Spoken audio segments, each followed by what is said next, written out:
High on a plateau in central Mexico lies the remains of a city that continues to perplex archaeologists and historians. Of all the ancient cities of the Americas, Teotihaucán is the most enigmatic.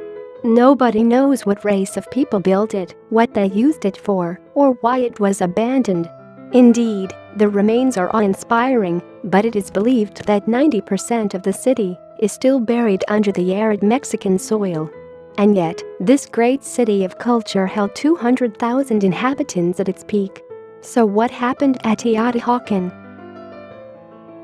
When later Aztec races found this amazing urban development, they were so impressed by its construction that they named it Teotihuacan, meaning the great city where men become gods. The focal point of the city, which spread over 12 square miles, was an immense building called the Pyramid of the Sun. This 216-foot-tall structure had a temple at its summit, which indicated the city was ruled by native religion. At the base of the pyramid ran a north-south avenue, which stretched for almost 3 miles. The Aztecs called this the Avenue of the Dead, believing the small platforms that lined the series of connecting courtyards to be tombs. In fact, they were probably temples. It has since been discovered that the Teotihuacans actually buried the dead in their own houses. At the northern end of the avenue, nearest the Sun Pyramid, there was a slightly smaller construction named the Pyramid of the Moon. About a mile south down the avenue there was a vast open area called the Citadel. This was also surrounded by temples and had the important Temple of the Feathered Serpent in its center.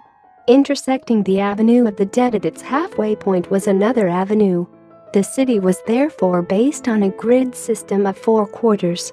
The houses in this format were built in complexes of adjoining dwellings, linked by terraces and patios.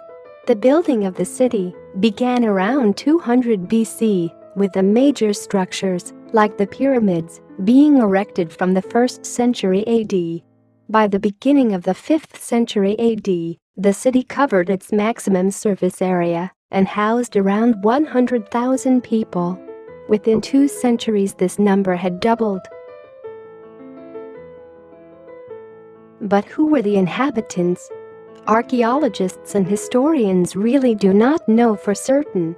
They were much too early to be Aztecs, and the Toltec race, despite having a similar sense of architecture and civil engineering, did not appear until 200 years after the initial building of Teotihuacan.